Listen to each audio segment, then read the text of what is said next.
Well, thank you so much. Yeah, it's so nice to see some friendly faces. It's been a while. I'll go ahead and introduce myself. Um, I'm Teri Strother. I've been doing climate action work here locally since about 2008. Before that, I was an educator. I was a middle school teacher for almost 10 years and became so concerned about the environment. I wanted to do something here locally. It started off with Better World Betty, which was a nonprofit that was largely about how to help the consumer at the local level make eco-friendly choices. And had some fun with like a column and a radio show and actually a program called the Better Business Challenge, which was a sustainability competition. And that's actually how I got introduced to the UVA Office for Sustainability, because they were a partner, a great partner in that program. We ran that for a couple of rounds, and then I went and got a more stable job rather than small nonprofit at the Rivanna Water Authority and Sewer Authority. Was their communications person for a couple of years, and they went through a leadership change. And that's when I met Gray McLean, an alum at UVA that wanted to start a nonprofit about centered around climate action and policy. And that was C3, the Community Climate Collaborative. So helped grow that organization for the last 6 years, and then decided last year to transfer over to higher ed. So I'm really excited. We did bring the Better Business Challenge back for 2 more rounds, and then that kind of morphed into what C3 calls the Green Business Alliance now. But I'm very excited to be part of just a wonderful team at UVA, and from living in the community since 1999 and then now seeing the inside, it's really just inspiring in terms of what Andrea has grown the program to be, the Office for Sustainability has been. So I'm going to dive in. She's going to take the hard-hitting questions. No, I'm going to do my best here. Yeah, good. Okay, so sharing. Oh, send request. So I guess. Did you want to share? I would love to share my screen. Okay. Yeah, that'd be great.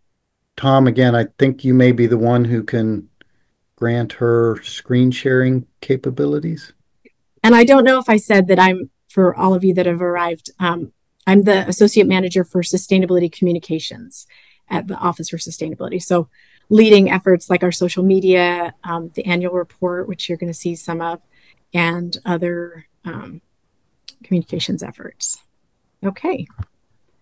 Share a bit of what my biggest project was in the last year, and that is the annual report, which is just a great way of really trying to tell the cohesive story of UVA sustainability. There's a lot of things going on at the university. There's operations, there's student engagement, there's faculty things, there's curriculum and research. So this annual report is a really great chance for us to just try to coalesce all that into a story. A lot of hands go on it and see it. For the first time, the President Ryan was able to give us a letter, so we're really excited about that. And so let me first of all remind everyone of our goals. Oh man, this little thing, like, sorry, I just need to be able to see the whole screen, and it's struggling here. Keep moving it. So one of the things I wanted to do with our annual report this year is to have a way of coalescing some of the very top progress that we've made into a 2-page document. So this is in the fold out, and I will go ahead and drop the link to this. Actually, let me do that right now. That is the full digital, like the PDF version.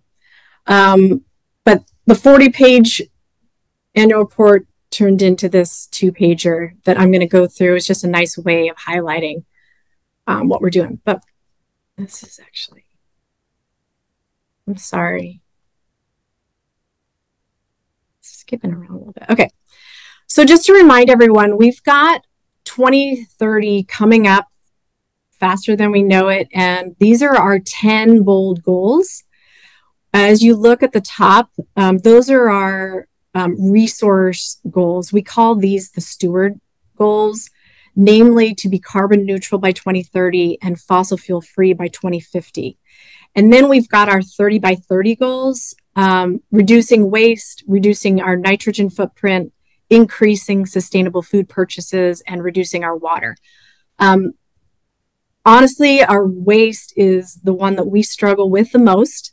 I know we tried to marketing wise do 30 by 30, but I like to think of it in terms of we want to reduce waste by 70%, which is not easy to do. And so that's where we've got a couple of fellows that we've hired in the last, they started this summer, and they are dedicated to 2 areas of waste. UVA health. So I think someone mentioned the plastics at the hospital. There's one of our fellows is working at the hospital level, and then another one more of the student zero waste efforts. And then on the lower level, those are not as tangible, but still very meaningful goals that we divide into engage. So building accountability, advancing equitable spaces, and then our discover. So that is things that our office is sometimes not directly involved with. That's more on the Environmental Institute, for instance, that gives seed grants and larger grants to research efforts.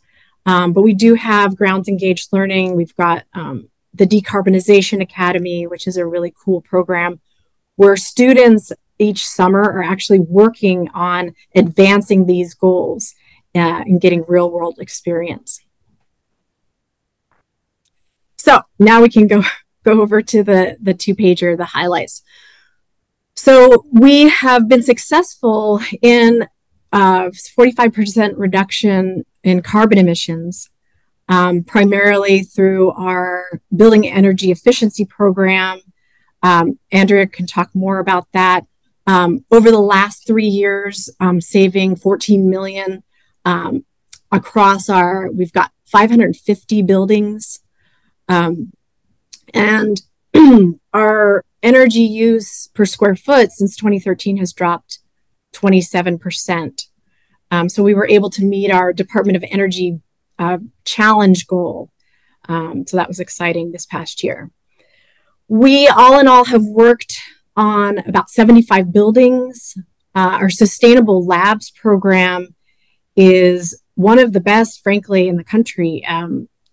We are outpaced by a couple of California schools, but our Sustainable Labs now has 3 staff members, and they've saved 2.3 million in utility costs since the inception. Lab spaces, as an R1 research university, like we really wanted to target those spaces because they're such energy users. 25% reduction in potable water. Again, the waste diversion. That's our tough one. Still doing a good job, I will say. When we talk about the nuts and bolts, that will come over in the engage section. Currently 32 megawatts of utility scale solar off grounds and 593 on grounds. Energy and Utilities Department tells us that they want to increase 3 megawatts, but they haven't given a timeline. That's really dependent on funding. Our sustainable food, that's challenging, but we're at 37% sustainable food purchases. We work very closely with UVA Dine and also the hospital, which is Morris. So that our fantastic analyst, Libby Dukes, is the one that really compiles all of this data to give us these numbers. In terms of our fleet, facilities management, they're increasing their vehicles that are electric as a part of the decarbonization, with 35 vehicles and charging stations. So then when we go, so I'm going to stop there at the resources and see if there are questions. I hope I will be able to answer them. I have my handy dandy Yes. copy with me. Yes. if I need to reference it. Marcia, why don't you? Yeah. I would like to request that this 2-pager show up in the report. This get into the Google Doc. That is our report. Because it's a pain in the, to, at least to me, to try and copy something out of this presentation that I might want to look at later. Sure. I didn't look. Let's see. Tom, you've got your hand raised. Yeah, Ren has a question. Oh, okay. Well, a couple of things. I worked at the hospital a long time, and in terms of medical waste, you go for an appointment and you just see there's extraordinary amount of stuff being thrown away and working on the units. But I've saw just, syringe after syringe after syringe after, tubing and whatever. So what's being done to deal with that is my first question. Sure. So we've got a fellow who is working with one of our staff members. So we have Sam Kelly and Anna Jett, who are working currently on the medical waste. We're deciding to do a smaller area, OCIR, which is on Ivy Road, and looking at doing things like bin placement. Like what? Bin placement, recycling bin placement, where it needs to go, how to increase that, working with the staff, looking at the barriers. That is more of a clinical, that's not nowhere near what the hospital is. And so the next spot that they're going is the Battle Building. The waste is unique because UVA recycling picks up the waste at what's like at the curb or at the dock. There is another vendor who does it within the hospital. So it complicates things some, but definitely something that we know we need to tackle. There is the Committee on Sustainability, not the Committee on Sustainability, the Health Sustainability Committee is a group of clinicians and leaders that are trying to move different initiatives forward at the health system. There are a couple of nurses that started a program to reduce single-use plastics when it comes to patient belonging bags, and they are expanding that program throughout. They did a pilot last year, so that was really exciting. And one of the things that inspired them was going to a nursing conference and seeing just visually a 90-second film about just how much waste is created from one procedure. So they came back and they're doing things at the hospital. But the hospital is also undertaking a certification through the Joint Commission. It's an optional certification that is sustainable healthcare. And so we are filling out that application. And so this is really prompting us to look at what the gaps are over there. And I think that is definitely one of them, the waste issue. Okay. All right. Well, my next question, you said something about 30% sustainable food. What is sustainable food? Great question. So we use ASHE, the Association of the Advancement of Sustainability in Higher Ed, that defines that. I would drop a link for you once Andrea comes. I'm here. I'll find the link. Okay. Hi. We were just going over this half, the steward half of the 1-pager or 2-pager, and then we were going to go over to the other side. Other questions? All right, let's keep going. So I'm sorry, I didn't hear an answer to what is sustainable food. Yeah, I'll put the link in the chat. So we use a third-party definition. So we use ASHE, which is the Association for the Advancement of Sustainability in Higher Education, and they have a rating system called STARS, a lot of acronyms, which is a sustainability tracking and assessment and rating system, STARS. And so that looks at our academics, so curriculum, research. It looks at our environmental footprint, metrics around water, waste, food, our engagement, etc. But one of those credits is on sustainable food. So since we have multiple dining entities, we have Aramark, Morrison's, Flick, Health System, Darden, UVA Dine for students. We needed like a consistent definition that was defined by a third party that we could all agree upon. So I'll put it in the chat, but what it includes, this is only if you're really interested in the details, but generally there's different weightings, but it's plant-based. It's very much focused on plant-based foods. There's some credits around local and third-party certifications, like the Monterey Bay Seafood Watch is one of the things they get credit for, fair trade, and those sorts of things. But that credit has shifted over the years to be a little bit more focused on plant-based or plant-forward food, and it's based on cost. So we look at the total cost spent on those things that meet the definition versus a total spend for UVA food. Does that answer your question? Well, I guess so. I have other questions, but maybe you want to get on with your program, so whatever. If it's helpful, I put it in the chat and I'm happy to follow up also. But that link will show you what counts as sustainable through ASHE, which is the third party definition that we use. Max, you had your hand briefly raised. Yeah, I don't know. I thought it's question and answer time, but if I don't want to interrupt. If there's more slides, then maybe I'll wait till later. It's not that urgent. Okay. So thank you. I have just a couple of slides, nothing major, but let's go through this and then we can have the question and answer. I think that'd be great. Okay. So our engage aspects, we have a staff member, Leela Garner, who works with 20 leaders. That those student leaders then run groups and volunteers.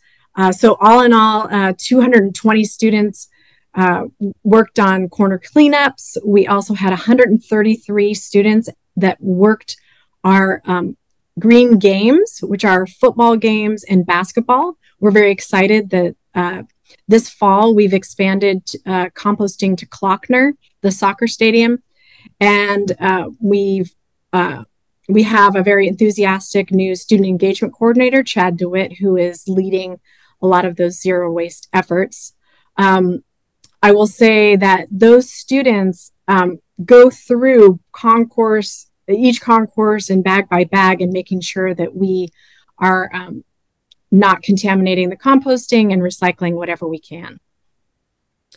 Every Earth Month, we love Earth Month. It's jam-packed, and we host on our website any and all events, UVA and in the larger community. And so we posted 70 of those. I think it was more like 80. It was a lot of events, but that's a great one-stop shop. And then we host student work days. We do work with the dorms, and so lots going on the engagement side. We have a green workplace program that works internally with departments at UVA to go through a checklist of ways that the workplace can be greener. And then finally, Discover, which again, that's more on the faculty side, more on the research side, but there are over 600 sustainability rated courses now, and lots of good research, 280 plus faculty engaged in sustainability related research. So those are our very brief highlights. I know we've got very specific questions that Andrea can get to, but before that, I did want to let the whole group know about a couple of important dates. January 25th, we don't have links out yet, but we are very excited to partner with the Equity Center and Prolific Run Crew on an event with inclusion in the outdoors as the theme. And author of Running While Black, Allison Desir, will be with us. We're very excited about that. And then this is open to community. and as well as UVA students and faculty and staff. And that is our Sustainability Leadership Award. And so that photograph, those were our leaders last year. And that nomination will be open mid-December. And then the nomination applications are due in February. So more to come on that. And now we're going to go to, I think, Andrea. Yeah, I know James, you said a handful of questions. I'm happy to just answer questions initially, or we can go through however you want to. But I'm here to answer whatever you. I mean, we could alternate back and forth as well. What Andrea is referring to is a couple weeks ago when we had the CEVA 100 board meeting, we generated a list of questions and sent those along prior to the meeting. And so, yeah, maybe if we can just quickly go back and forth, let's do one from the list, and then, Max or others had some questions. First thing that I had posed to Dana and Andrea and Teri was electric buses update. UVA has been trying to move forward on that. What's the latest? So I think you probably were already in the loop, but for everyone's benefit, we had a proposal go in, or we were purchasing 3 buses, battery electric buses that were supposed to arrive early this fall from Proterra, but they went bankrupt. So we needed a new way of doing that. So it sounds like the latest from PNT, and I would recommend asking if you're interested in transportation. Scott Silsdorf, the new director of Procter and Transportation, has been doing so much in terms of electric vehicles, charging stations, buses. There's a whole EV working group. So he could tell you the details, or someone from his team could tell you the details. But they have been actively looking for a new vendor that they feel comfortable with. They're still 100% committed to those 3 buses. They have the funding for it. They have been looking for funding to expand to the entire fleet. So they applied for one of the grants that was related to the IRA. They did not get that in July, but they're going to try again. That grant would have covered the entire fleet conversion. So unfortunately that didn't come through, but they'll try again. So I think the latest is that 1, trying to find a new vendor, 2, trying to secure funding for the remainder of the transition. Good. Max, why don't we let you chime in? You had your hand raised a moment ago, and serve up a question. Yeah, thank you. And I do have several questions, but maybe I missed that. But it would be good to know, what's your approach for selecting what to work on? How do you identify? And how do you prioritize, right? Because you probably have limited resources. And since some things you can just put in a value, like emissions saved per dollar, but for other sustainability aspects, such as food waste or so, and then how do you compare those, right? How does a ton of waste, and not the greenhouse gases, but the resource aspect compared to CO2 saved or so? So I wonder, what do you say this is leading to nothing anyway, which is also probably a valid argument, and just go with what is most feasible? I'm just curious how you... Right, that's a huge question. So I think that on the climate side, we could answer it one way. On the climate side, like you said, there's a lot of things that we could look at in terms of emissions reductions per dollar, metric tons of carbon dioxide reduced per dollar, or savings, ROI and savings. And those are the easier things. And we kind of have to do them all to get to carbon neutral and then fossil fuel free. But for the things that are a little fuzzier, or have bigger, I guess. So let me think of like an example. Sustainable food, maybe. I don't know. Maybe like pick a topic. Top here, because it's a little bit different for everything, right? So for transportation versus food, we do, when there are things that have less of a, I would say maybe broadly, I would say when we have things that have less of a quantifiable benefit for our steward goals. So for example, like, this is a very silly example, but if we are trying to decide if we're going to focus on a program that diverts something from landfill that's very heavy versus paper towels, but we know the paper towels will build a lot of engagement with students and will like help spark people's interest in composting or sustainability, then we might go with those paper towels versus the like very heavy thing.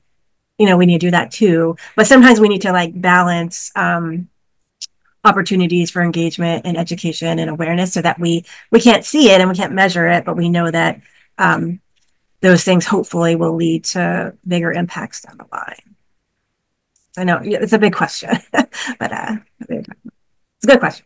Let's go back to the list of questions and we'll see if there are other questions this evening from those on the line. This came up, Max helped organize and host a couple of visitors from Germany, climate activists recently. And one of the things that they kind of, I don't know that they were shocked or they were quite surprised to hear is that here in town at the university, there's a power plant that burns not only natural gas, but part of the year burns some coal. Right. And they were like, what? How can that be? And so I know it's kind of somewhere on the timeline that UVA obviously knows it has this plant and the emissions. Right. But what's your latest knowledge of UVA's plans for that facility? Yeah, so there's a proposal in, so who leads this is Paul Zimick from Energy and Utilities. He has a capital project proposal in to eliminate coal from the main heat plant. So a fuel conversion project. Moving towards natural gas, and we can talk about that in a minute, but at least to get off coal. So as you probably, all of you probably know, UVA has burned less coal over the years, but has burned coal because of the curtailment from the city on natural gas and the need for a firm backup fuel for the hospital. So that main heat plant serves the hospital. So in times of curtailment, they needed a backup fuel. So even though that has gone down, it's still there. So the proposal that ENU, Energy and Utilities, has put in is a $25 million project that would eliminate coal by about 2028, I think is the timeline on that. And that would reduce our scope 1 emissions by about 11,000 tons. So of our 150,000 ton footprint, we have about 11,000 of that attributable to coal. And that would get rid of that. But then also there's also all kinds of other benefits, as you know, beyond the emissions reductions there. So then what about the next step? So yeah, the next step is there a deeper plan, natural gas and like on that facility? So yeah, the ENU worked with a consultant, FBB Energy, Ballinger Energy, to do a strategic thermal energy study. So they were looking at all of the plants and the distribution across grounds. And so the biggest challenge right now is that steam is used in the health system, very extensively in the health system. So that thermal energy study is looking at a few different scenarios. One would be like, can steam be phased out of the health system? Two, is there some sort of renewable steam production that could be implemented in the plant? Or could they go to total electrification in the plant at the point where electricity can produce steam, which I can't right now. And that's hundreds of millions of dollars. So Energy and Utilities has been trying to figure out what can be done in the health system with the steam in order to enable the plant to be more fully electric. On the academic side, that like those moves are being made with low temperature hot water and those sorts of things, and heat recovery chillers, and steam is being phased out because through that low temperature hot water project on the academic side, but it's still pretty embedded on the hospital. Okay. Interesting. Good. Questions from anyone on the line? Zoom hands to be raised. Max, Max is loaded up. He's got a whole set. All right, we'll let you go again, Max. I think this is the last one, and sorry if I missed this, but so the goal is net zero, right? Or by. So now, of course, I know this is still very much what a lot of governments aim for, is net zero. But we also hear discussion that we would need real zero. And so, of course, I know nobody has all the solutions ready, and we're anyway far from anywhere there. So this question comes later, but what are your plans with regard to offsetting, or are there plans already? I'm sorry. No, that's a great question too, because we're seeing so far the universities, and like carbon neutral isn't really carbon neutral. There's all sorts of scope 3 emissions and other impacts, but the way that universities are measuring it, the declaration of carbon neutrality hasn't been able to be achieved at a university without some level of carbon offsets. So we're seeing these universities. Duke just got to about 30. Their carbon neutrality goal was 2024. They got to about 30%, and then they had to purchase offsets for the remaining 70, as you may have seen. And then they'll try to wean themselves off offsets as they go. But we're seeing that in a lot of universities where they can get to 30 or 40%, and then it's going to require like a wholesale scrap redo of their district energy systems or purchase offsets. And as we know, as many of you know, pull up the website at the same time. Offsets. Offsets are tricky and problematic, and so UVA formed a carbon offsets task force about a year and a half ago, and it included you may know some of these people like Bill Shobe and Jonathan Colmer, people from UVIMCO, Finance, Energy and Utilities, to look really hard at what's UVA's framework and what's our stance. And what came out of that task force was that the position of UVA. So the task force recommended to the president, and the president reviewed. So the stance of UVA is that carbon offsets aren't comfortable that carbon offsets are a valid way to reduce emissions right now. There's too many questions of additionality and permanence and reversal and those sorts of things. So I can go into, this is a whole other session in and of itself too, I think, but in short, so there's offsets, avoidance offsets, and then there's carbon removals. And then within carbon removals, there's removals to the biosphere, like tree planting, and there's removals to the geosphere, where you're taking carbon out of the atmosphere and putting it into oil or rocks. So UVA has said that we only are comfortable with carbon removals to the geosphere. We will not, as of now, we'll see if things change in 2030 as markets shift and get better, but we don't feel comfortable that those are real reductions. So that's our stance as of now. So there are schools like Darden is looking at purchasing removals, and there's some schools and units, and we get a lot of questions about from departments of, we want to be carbon neutral in our department or for travel.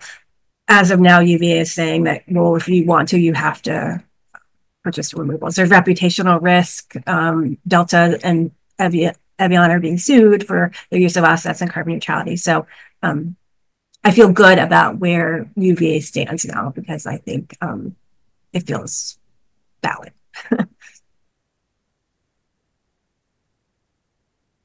Just as a quick follow-up on that, is there anything out there on the internet? You provided, I guess, a link there, or Teri did, about carbon offsets. Is that page link that was just shared, is that perhaps the best place to find a little bit more on that topic right now? That's the best place for now.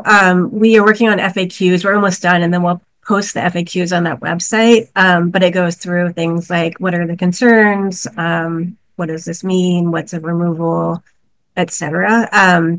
There's also, if you're interested, I think this one was specific to higher ed, but Penn had a panel really recently that was excellent on the role of carbon offsets and carbon neutrality goals. What does it mean for universities to have carbon neutrality targets? And it very much aligned with what UVA has put forward. So if you're interested in that, James, I could send you the link to share. You're muted, James. Sorry, yeah.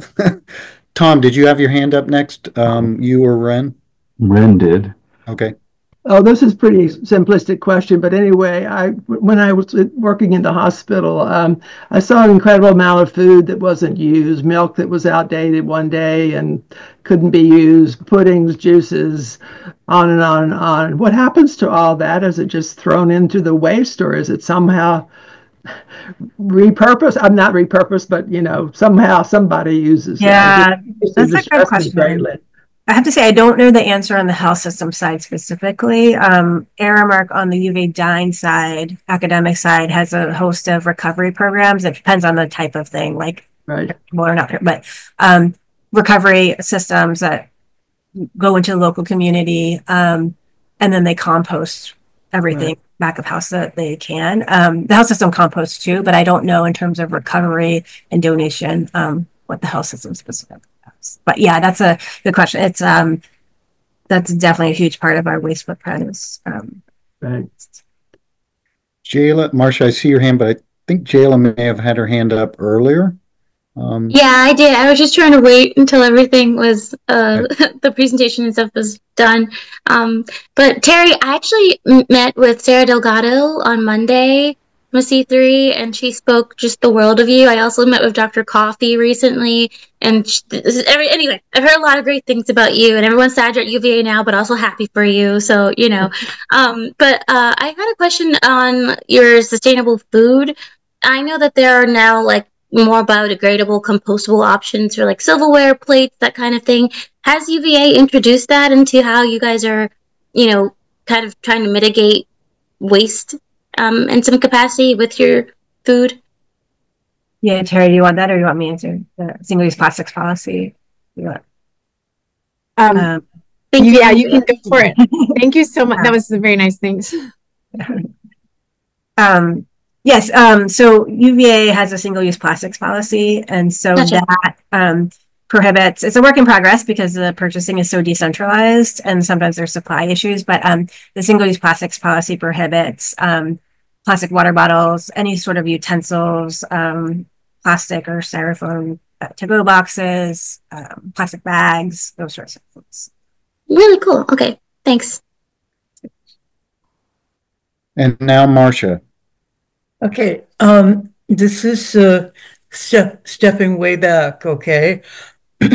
But I wondered if there are any signs of steps that will have to be taken because of the Trump administration and a lot of very conservative departmental heads that he wants to appoint. That could affect the Board of Governors over the university. It could affect the budget that you have. It could affect policies. So has there been any thought yet about how to cope with this environmental disaster that's coming? So very timely question. We have not. So the Board of Visitors, is appointed by the governor, and that happens in phases as people roll off. We have not. So we present to the Board of Visitors once a year in the fall, and we present. We send a quarterly report, and the presentation that we gave in September was really well received. I think big part of what we do is we save the university millions of dollars in energy and with waste, and with reducing food waste and reducing the amount of things that we purchase, and the energy use in buildings has gone down significantly. So I think it's hard to argue with cost savings. And President Ryan is here for a while longer, and he's absolutely committed to sustainability. He's been such an advocate for us. So yeah, we haven't seen anything directly worrisome yet, but yeah, always keeping an eye on the bigger picture for sure. Yeah, it might affect your budget for buses and some other things. Yeah, that but was maybe one it's thought. too early to know. Yeah. Marcia, Another thought would be potential effects on federal funding for ecological science. Yeah, research. Yeah, our office isn't involved on the research side of things, but absolutely, yeah, I would think that there could be some impact on the research. Nan, you've got your hand raised. Question. Actually, a couple of questions. First of all, Teri, thank you. It was a great presentation, and Andrea, nice to hear from you too. Maybe you mentioned this, Teri, because one of you mentioned Duke. Is there a ranking of universities? And where does maybe if you mentioned it, I apologize if I missed it. Yeah, so there's a couple of entities that rank. There's Sierra Club, Cool Schools, they ranked, and then Princeton Review ranks, and those are opt-in. So it's interesting, like it's sort of a point of controversy amongst schools, because a lot of the big schools, a lot of the Ivy schools do not like actively choose not to opt in because they don't feel the methodology is robust enough. And like if you look at the rankings, you'll kind of get a sense of that. So we opt out of Cool Schools. We do opt into Princeton Review, and that's because UVA submits to Princeton Review anyway.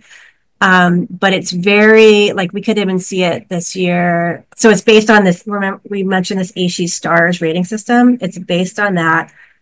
We are one of the few schools that include our health system in our goals as well as our STARS report. So it's very, very hard for us to like do well in a national ranking when all these other schools are like tiny liberal arts schools, like College of Atlantic has like 100 people. And then we have this giant entity with a health system included. So like some of their metrics are like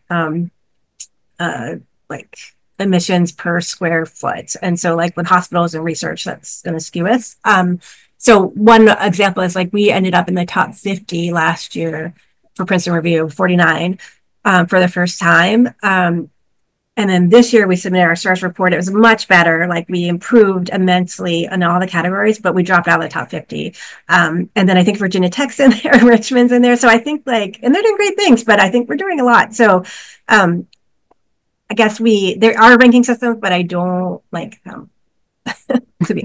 That's really interesting. And I just have a couple follow-up questions or related questions.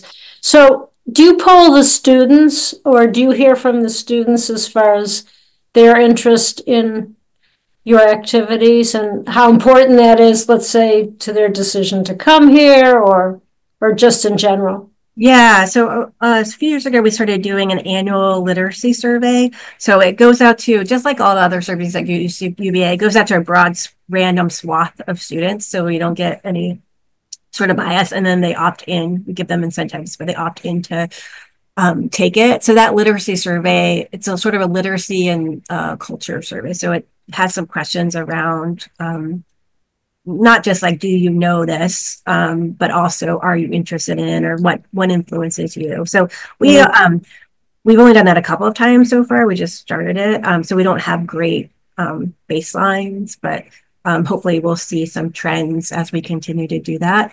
But it definitely, just anecdotally, I have been here 11 years and students have always been passionate about recycling and waste at UVA, but it's grown exponentially. Like students coming in with the expectation around sustainability rather than like smaller groups of passionate students. It's kind of like more of a baseline. Okay, where do I recycle this thing, or how do I compost this thing? That's great. That would be important, I would think. And I think the Board of Visitors obviously wants to know that too. Yeah. So when we presented to them in September, we had 2 students present around, we focused on the impact that being able to be involved in sustainability leadership programs had on them. And they got, like, the Board of Visitors doesn't usually applaud, and they applauded them because they could see, like, for these students, how much it means to their, like, not just their experience at UVA, but their future career path into environmental fields. That's so positive. Could you put both of your emails in the chat, so in case we have other questions, we could follow up? Because I know UVA emails are funky. Thank you very much, both of you. Tom, your hand is raised. Maybe it's Ren with another question. Maybe you could send a memo to all your students to bring reusable bags when they shop, instead of all asking for plastic bags when they come to make their purchases. Yeah, that's a great idea. I know it's a continual process to try to get this messaging to the students. I think we're probably getting to where we need to close out from a time perspective. I wanted to just give you maybe an opportunity over in Fontaine Research Park. There's this new building going up, the biotech research facility, which has been a little bit in the press with its geothermal energy system. I wonder if you want to take just 2 minutes and mention or give an update on that. Yeah, so this will be the first, so the Fontaine Energy Plant, Central Energy Plant, you'll hear it referred to as CUP, is a new plant over in Fontaine to serve growth happening over there. So the biotech building is the first really big new one that's coming online. And so this will have 150 to 200 geo exchange wells. You may have seen them digging over the summer. It'll be all electric. So it'll have fossil fuels from the sense that it'll use electricity grid, but hopefully as a great good screener, we'll move away from that, but it will not burn fossil fuels. It'll be the thermal energy plant to be able to do that on grounds. And it's really one of the first at a university, not the first, but one of the first at a university. So we're also seeing, this is what I love about sustainability in higher education. We're seeing a lot of other schools start to tour. So George Mason was here looking at it last week. Richmond has been looking, Virginia Tech has been asking questions, and then nationally too. So it's nice to be able to see that impact on a broader scale too. But if you're interested in that, happy to connect you with Paul Simic from Energy and Utilities for all the details. Actually, one of my neighbors is one of the lead project engineers on site there. Oh. So. Okay. They would be good too. Yeah, I'm always happy to connect with Paul, but it's kind of interesting. She's an alum of UVA and now works for the company that's actually doing the construction over there. Oh, that's neat. That's cool. Yeah. Okay. Yeah, thanks for another link. We probably, as I said, I think from a time perspective, I think we're here at about 7:30, and to be respectful both of Andrea and Teri's time, we should probably close out the UVA portion of our meeting this evening. And thank you. Appreciate your time. Lots of good information and food for thought, and lots of good activities going on, lots of efforts. So keep up the good work. Thanks so much. Thank you.